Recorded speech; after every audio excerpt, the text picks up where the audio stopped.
And this just came up. And I think if the universe throws something at you, you take it. Because I think if you try and find something, it's not going to be there. But if an opportunity arises, you take it with both hands. We've got some fresh new young talent doing some things that I know you haven't heard before. 1, 2, 3, listen. Welcome to Finances, your home for all things financial, investment, money and lifestyle. Hosted and curated by the very talented team of certified financial planners, Burke Britton Financial Partners. So this is the Fine Answers podcast, and this continues a bit of it's a tradition, but we've started a series of sort of giving people a bit of a peek under the hood of who works at Burke Britton. And one of your colleagues, Daniel Herseg, I pronounced his name wrong. Do you know how to pronounce Herseg? No, that's how I would have said it. Yeah, I'll have to listen back to the podcast because it's not how it's pronounced. Right. Yeah, so you have to ask him. Something fancy. Yeah, something with a little bit of a more of a Croatian Yeah. a twang on it. Mm-hmm. But this series is aimed to introduce our clients and our listeners to our team members. And today's guests are Taylah Neal and Sarina McLean, dynamic duo who have only recently joined us at Burke Britton, but dare I say came as a package deal. Is that okay? You could say that. So Taylah and Sarina, welcome to Burke Britton. I know I've already welcomed you. How long have you both been here now? Just the past 3 months. Yeah, just over 3 months. Okay. How's the first 3 months been? Really good. Yeah, definitely a learning experience. But I really enjoyed it so far. Taylah? Really good. It's kind of given us a complete insight on, I don't know what financial advisors do. It's nothing like you would expect it from the outside world, and a very much big appreciation and understanding of what administration staff do. Just come a little bit closer to that one, Taylah. Sorry. All good. When I was talking to Daniel, one of the we talked a little bit about that lack of understanding that there is in them, the world around what financial planning actually is. I think it's real. I think the financial planning industry has done a really bad job, and as financial advisors, we've done a poor job of explaining what financial planning is. So I'll be interested to get your perspective on what you thought it would be versus what it was. But I want to start, and I know it's not always that cohesive when we've got multiple guests and you've both got your own background, but you guys have been working together for some time prior to being here at Burke Britton. So maybe give me a little bit of backstory for both of you, where you grew up, but also where you joined forces in your previous role. So I'll start with you, Taylah. So I grew up in Geelong. Yep. When I was 18, though, I did move to Melbourne and lived there for 2 years while I studied, which I really enjoyed, just being in a different environment. What were you studying? I did primary school teaching, but just felt like it wasn't what I expected it to be. It was very much learning more about myself, and they were kind of testing me on science rather than how to teach. And I understand there's probably a process and you have to go through all of that, but a semester in, I was like, this isn't for me. I then did go and complete a qualification in hairdressing. That was another passion. It's not a comment. Your hair looks lovely today. Thank you. I did, complete the qualification. That was another passion, very hands-on. I tried to be creative. But I just found that it was probably too much of a creative side and not enough structure side, that there's too many variables that you can't control. And so I think that was more of just like a hobby that I could do if I wanted to, but it wasn't what I wanted to do full time. It wasn't where I wanted my passion to go. And then I'd worked in retail. I'd started as a casual, worked my way up to part-time, then to ASM. Whereabouts? At Prouds. The jewelers? Prouds the jewelers. And manager. And so, I've seen all sides. So it's very interesting coming back in and being not a manager, not having to lead a team. It's a bit of a different environment, but I'm enjoying it. Great. Well, it's a pretty broad spectrum from education to creativity to retail, leadership, Yeah. management. Now, well, I would argue not a complete shift, and we'll talk a little bit about the qualities that you guys both bring to your roles. But I think with most people, you end up being the amalgamation of all those experiences you've had, and you kind of take the best bit of each of those experiences you've had with work. And I reckon even in the 3 months that we've known each other, I've seen all of those to some degree. Sarina, tell me a little bit about your backstory and how you also teamed up with Taylah at some point in your history. I'll get you to move just that way slightly. Yeah, perfect. Just in front, directly in front of the mic. Perfect. So I grew up in Ceres, just outside of Geelong. So I had a couple acres out there that grew up with like lots of sheep and things. So I grew up wanting to be a vet. So I actually studied 2 years of Bachelor Agriculture at Melbourne Uni before deciding that that wasn't for me. I didn't enjoy studying. It's not how I learn.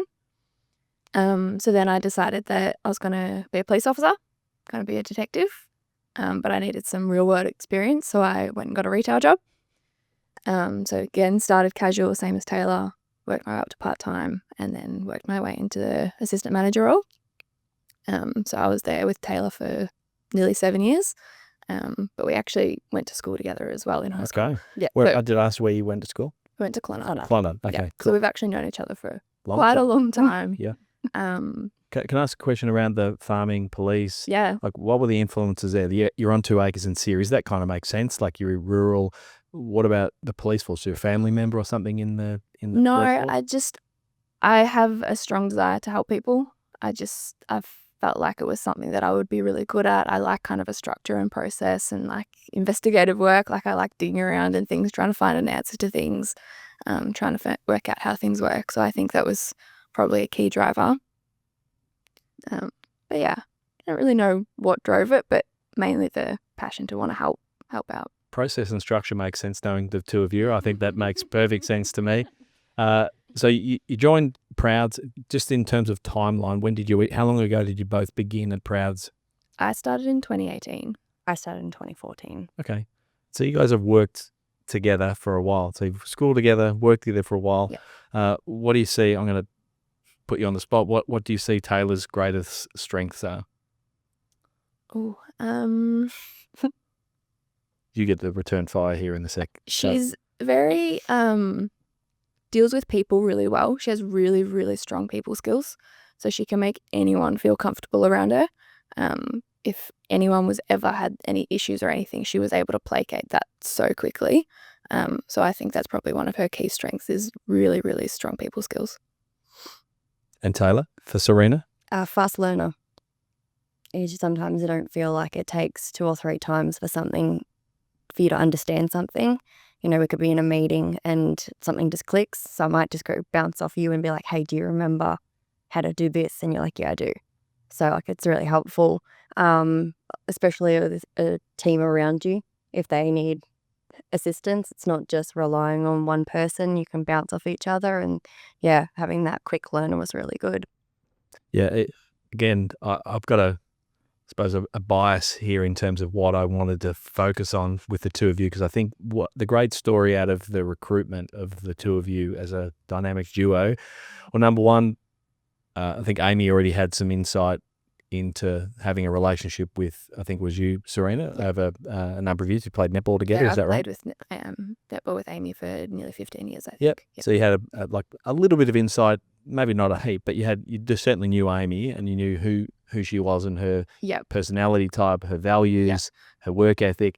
Definitely. So that was maybe helpful, I think. That was probably a key driver in when she brought it up to me, like, you're a good person. I know who you are. Like, you're obviously not going to work with bad people. And that's like what I wanted. I just wanted somewhere where everyone got along and like you could work with people who were just good people. Yeah. Because from the outside, it might seem surprising. Like financial services, again, I just did a podcast with Daniel, and there is a real void in understanding what financial services and what financial planning is. And there is a real challenge to actually recruit people with financial services, financial planning experience in administration. And so it would seem maybe it seems strange from the outside to say you've got two people that you've gone and recruited from Prouds the Jewelers to work in administration in a financial planning business. But we've had Steve Smith from Prover on the podcast before, and we've worked pretty heavily with Steve over the course of the last couple of years on recruitment. And one of the things that's been clear to us is that that we're better to recruit for personality type. We're actually better to recruit for good humans, and we're better to recruit for people that have the tendencies that are best suited to this industry and this business, as opposed to getting people with a great resume or degree that says they've worked at 15 different financial planning businesses. So I wrote a couple of things as you were both talking, and that was process, structure, helping people, and I think we had sort of leading teams. I hope you don't mind me sort of talking about your personality types, and one of the reasons why it was so attractive to actually have the two of you come on board this team is because you're both very high in conscientiousness. So conscientiousness being attention to detail, care, wanting to make sure that things are right, but also a great tendency towards people and relationships. And the comments for both of you around, the other one was being a fast learner. So all those things were clearly they were clear in our conversations early on, and it's been clear in the first 3 months exactly why we hired both of you, because you're both extremely fast learners. The feedback that we've got from clients has been exceptional around how well you deal with them. And I can tell you from a business point of view, so this podcast obviously goes out to many people, goes out to people outside of our clients, but our clients will listen to this as well. And so it's important for them to know that we are hiring for good human beings, and I think that's exactly what we've got with the two of you. So again, that's a bit of a rant from me, but I think it's important just to put a bit of a stamp on that and say that we don't hire by accident. We hire for personality types that will hold our clients, our values, and where we're headed as a business in good stead. So I want to talk to you a little bit about, obviously it's a pretty big leap of faith for both of you, right? You've gone from like a reasonably long-term position in your previous roles.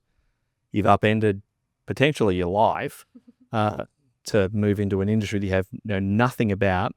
Tell me a little bit about the decision-making for both of you to make that change, what you thought it would be like, and what your experience has been now that you've landed at Burke Britton. So I'll start with you, Sarina, if you like. Yeah. For me, it was a relatively easy decision. As I mentioned before, it wasn't really like a career choice for me to be in retail, so it wasn't something that I was planning on being in for as long as I was.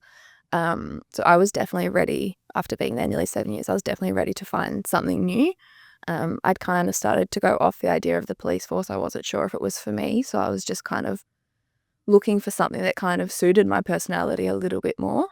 So then when Amy approached me with the idea, I was all for it because, again, I know Amy, so I know that she's going to work with good people, and that was probably a key requirement for me when looking for a career change. And yeah, now that I'm here, I don't regret it at all. Sure. No, I'm loving it. I'm loving the processing aspect of it because, like, as we mentioned, I'm very process driven. I like a structure. I like being able to, okay, so this is how I do it. There's a step-by-step process and you get an outcome. There's not a huge amount of variables. Like there is, obviously, like you can have different circumstances and things going wrong and all that, but there's still a process behind it. So yeah, definitely enjoying it. Right decision. Taylah? Do you remember what the question was? So from what you expected, so how did you feel in that transition? Were you worried about it? Were you nervous? And how has it been compared to what you thought it would be? I was definitely nervous because I always thought myself as more of a hands-on person. So to go from something that's quite a physical job, front-facing customers, to then going behind a computer screen, being on the phone and emails, I was a bit concerned of how would I adapt to that. Worried that I wouldn't get that same, client satisfaction.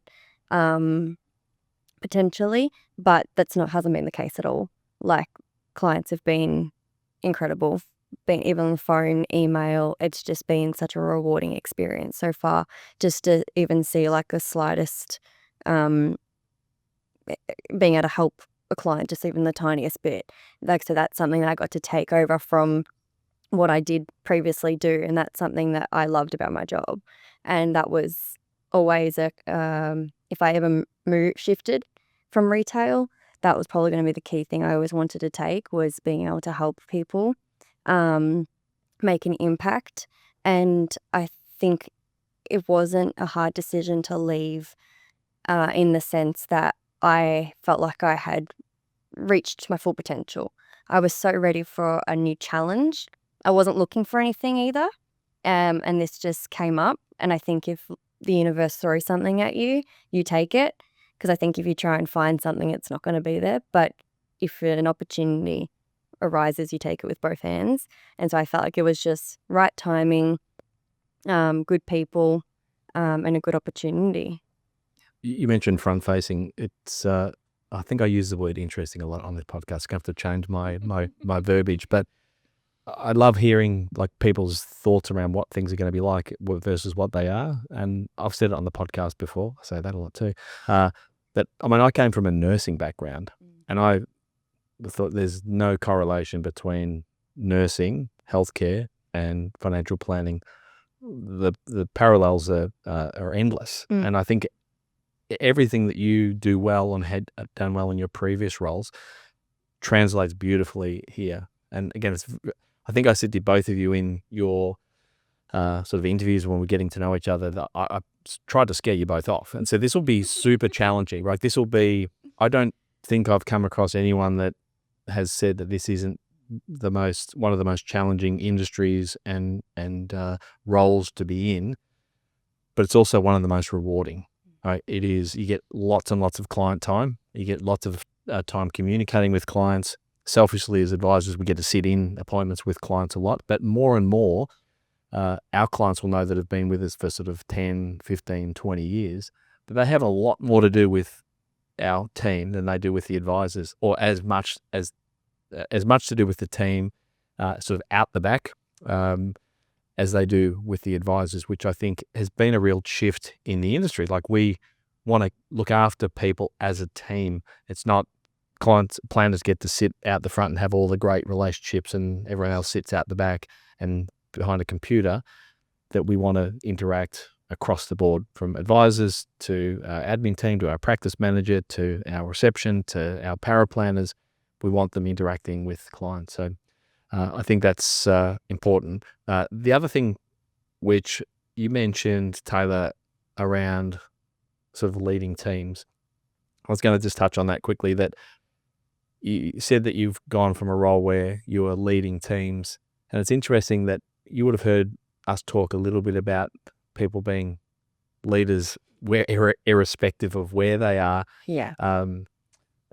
So I think my view on this is that you're a leader no matter where you are. And I think both of you kind of demonstrate that in the things that you've done and the way you've handled the first 3 months. The fact that you do, I've noticed very much so, Sarina, that you learn very quickly. Like, you learn very quickly, and that it says to me how important it is for us to continue to refine sort of systems and processes and make sure that they're easy to follow.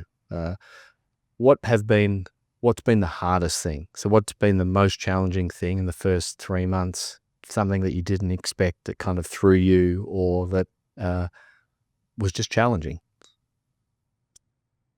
I think just the role in general, because I came from knowing absolutely nothing about super or any sort of like just in general finances. I didn't have much of a knowledge base at all.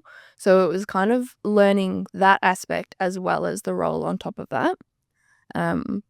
But yeah, as you said, I'm a reasonably quick learner, so I feel like I've adapted pretty quickly.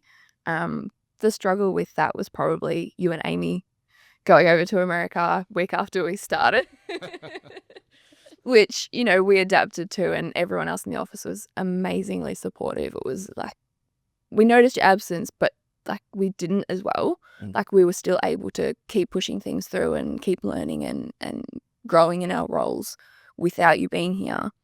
But it was a challenge, kind of, we didn't have that kind of key person to go to. So it was kind of the whole team kind of wrapped around us and supported us in that. That's awesome to hear. And I know I received all of that feedback from the team and from yourselves while Amy and I were away. I said to Daniel in my conversation with him, I always remind him, I said, remember, everything's a test. And a test for a business is to have its key leaders actually step away from a period of time and see what happens. And the litmus test for us, and this has happened a few times. So Peter's had significant times where he's been out of the business with health injuries or health issues. I've had multiple children, so stepped away. And the success of a business is kind of reflected in its people and its ability to be able to, like to your point, Taylah, to be able to lead, to be a leader and be a leader, whether it be some of our team that work out of Manila, whether it be our team here or our contract paraplanners. It's great to see people leading at every level, and that's what we continue to try and strive for. Taylah, what in your mind have been the biggest challenges in your first 3 months? Timeframes. Just realizing how important timeframes are. I think especially being in new business, I feel like things move very quickly. Like it could go from a positioning appointment to a plan present very quickly, but then there's, timeframes where it might go slow down. So just trying to figure out those timeframes. I do understand. I love how you're using the verbiage already. People go, what's a positioning appointment? What's a plan present? Time frames. Maybe I failed to begin with to actually talk about your distinct roles. So maybe just on that point, I'll stay with you, Taylah, but on that role, what function are you performing in the team at the moment? So at the moment I'm doing new business. So I'm helping new clients that come through once they've said they're proceeding to get advice, help obtaining all of like missing information to help the planners get everything they need to scope the advice. And then after the advice has been presented, lodging that. So making sure that new accounts are being set up, funds are going in, nomination forms are being submitted. So all of behind the scene work. Yeah. But all for new clients. So it's quite rewarding to see that process when they come in and then continue on to an ongoing client. It's the perfect example of a team working cohesively, because you've got advisors having that initial conversation with the client saying, here's all the things that we can do. From that point, there's a gap in the middle, and that gap, and you talk time frame. I'm glad you said time frame as the sort of one of the biggest challenges, is that the client expectation is that what we've talked about, what we can provide advice and support on, we deliver in a timely manner. And there's a whole heap, it's like ducks under the water. There's this peddling that happens behind the scenes to actually make that happen and make the end result for the client look fantastic. So what they've asked for, they receive. And then not only they receive a beautiful financial plan that explains exactly what we're doing, but then the business end starts, which is the implementation of it, which is when we say new clients or new business, it's that brand new client experience. It's onboarding a client that's being referred to us from maybe an existing family member, an existing client. They found us on Google and they come to us with a need. We turn that need into the delivery of an action. Like we actually make sure that they have an exceptional experience, and there's a lot of responsibility around that. And timeframes are critical. I think the type of people that thrive in that environment are people that like people, process, structure, helping people, and are happy to have those relationships. So I think we kind of nailed it in terms of your role, and even some of the conversations that you and I have had over, in recent days. I just love the questions that you ask, because I can hear your mind ticking over about the process. How do I actually refine this process to make sure that it's as it's not just the paperwork, but it's a good experience for the client. It's a great experience for the client. Yeah. Sarina, talk to me a little bit about your role and what the function that you're performing here at Burke Britton.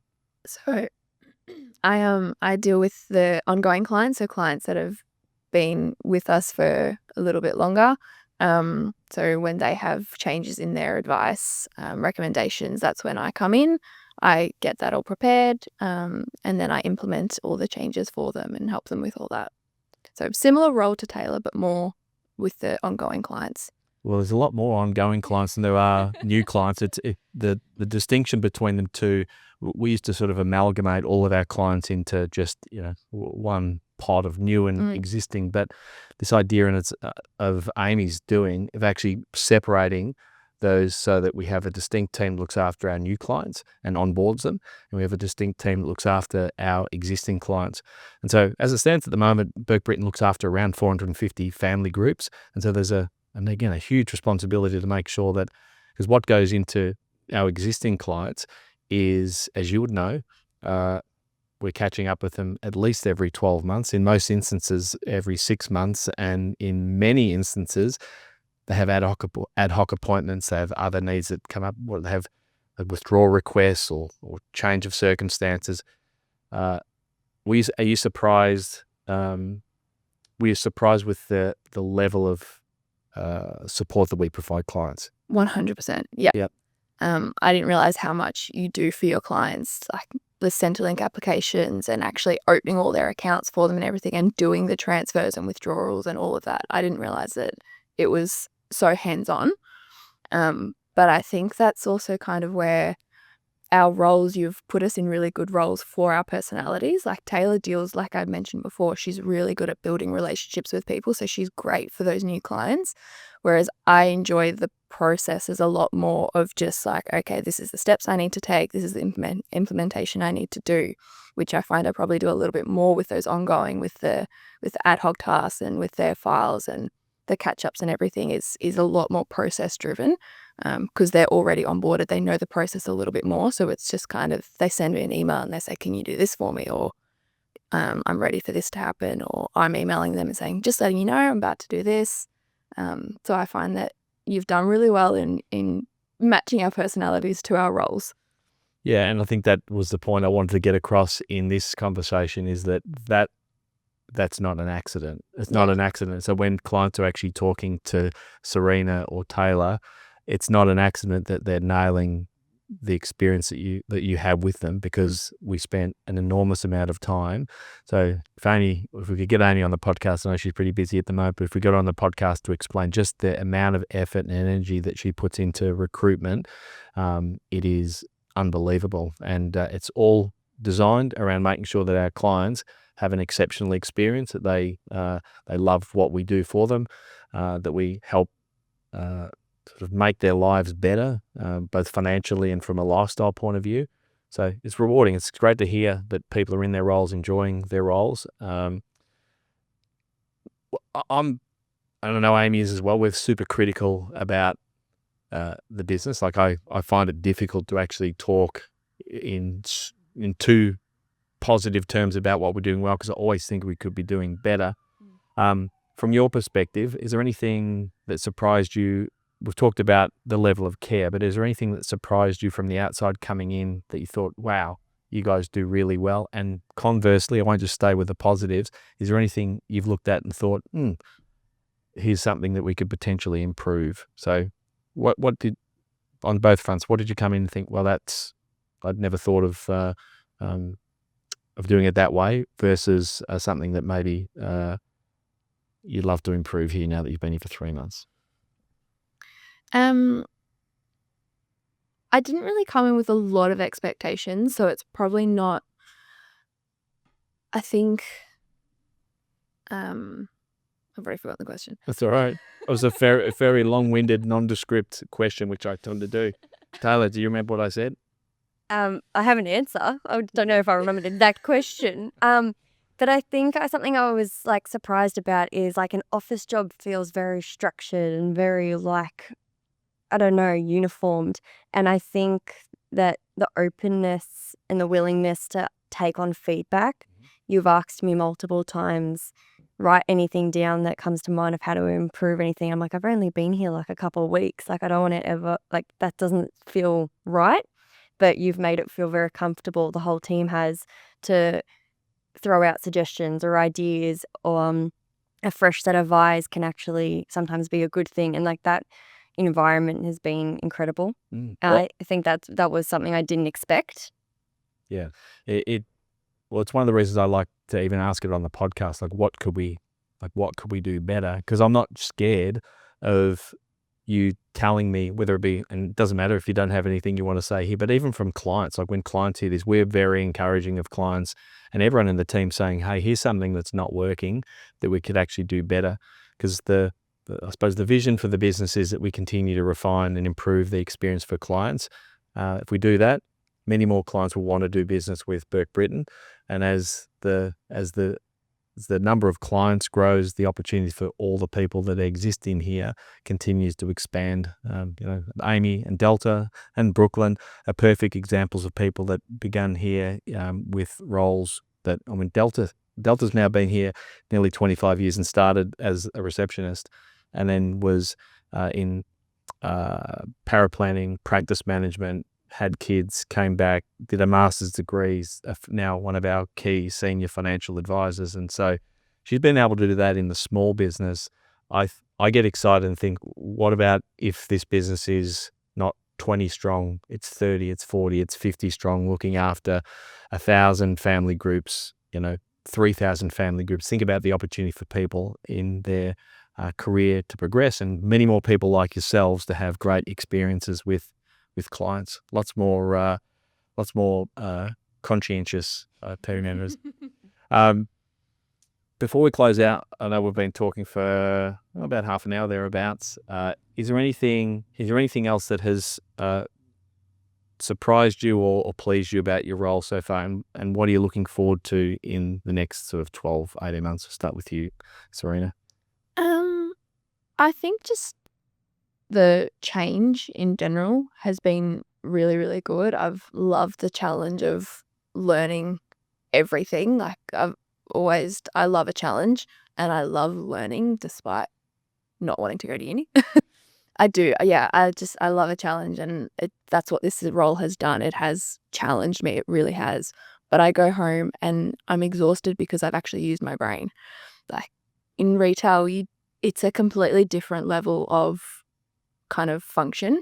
So I'd go home, still be tired, but this role has challenged me mentally that I'm actually feeling more satisfied when I am tired, if that makes sense. So I'm really looking forward to just kind of settling into my role and just making it my own. Beautiful. Taylah? Looking forward to growing more. I feel like I've learned so much about myself in the last 3 months. That could be from doing the Prova profile. Like, at the start, I was a bit shocked. So Were you shocked that we made you do it or asked you to do it? We didn't make you do it? No, shocked by the result. Yeah. Just thought I would have had a different level of a percentage of different profiles. So that's been really interesting, and not fighting against it, being like, okay, cool, that's who I am, and really like trying to use it as a, I don't know, Amy said the other day, a superpower or something. Yeah. I've used Amy as that example of saying that you've got to be careful because your strength can be your weakness. Like, it can be your kryptonite as well as your superpower. But I think a lot of it, and hopefully you continue to hear that there's a big focus for us here on not only professional development, but personal development, making sure that you have a sense of who you are. Because I think if you have a sense of who you are, your personality types, your preferences, how you like people to communicate with you, we work better as a team. So it's been a pleasure getting to know you both over the first sort of 3 months plus, even though I was away for a good chunk of it. We love having you both on board. It was great to have you come as a dynamic duo. I look forward to having you both back on the podcast and maybe giving us an update on what you think in another 6 or 12 months. And again, from myself and everyone here at Burke Britton, plus the clients that I speak to that comment and talk so well of both of you, thanks for your first 3 months. Thanks for having us. Thank you. Cool. It's been great. We hope you enjoyed today's episode. If you're keen to understand more about how financial advice could benefit you, Follow us on Instagram, Facebook, and Twitter at Burke Britton FP, or Google Burke Britton Financial Partners. Check out our client reviews, testimonials, and make a time to meet one of our certified financial planners by clicking Book Now on our website. Thanks for listening. Any information contained in this podcast is of a general nature only. No account was taken as to the objectives, financial situation, or needs of any particular person. Therefore, before making any decision, listeners should consider the appropriateness of any information with regard to their particular objective, financial situation, needs, and seek independent advice from a licensed professional specific to their circumstances. All right, hit it. That translates to, don't be a moron and act on what some random person says on a podcast. Take personal responsibility, do your homework, ask questions, and speak to an actual human that knows what they're talking about before you do anything. PB Financial Solutions Proprietary Limited, trading as Burke Britton Financial Partners, are authorised representatives of AMP Financial Planning Limited, AFS, licence number 232706.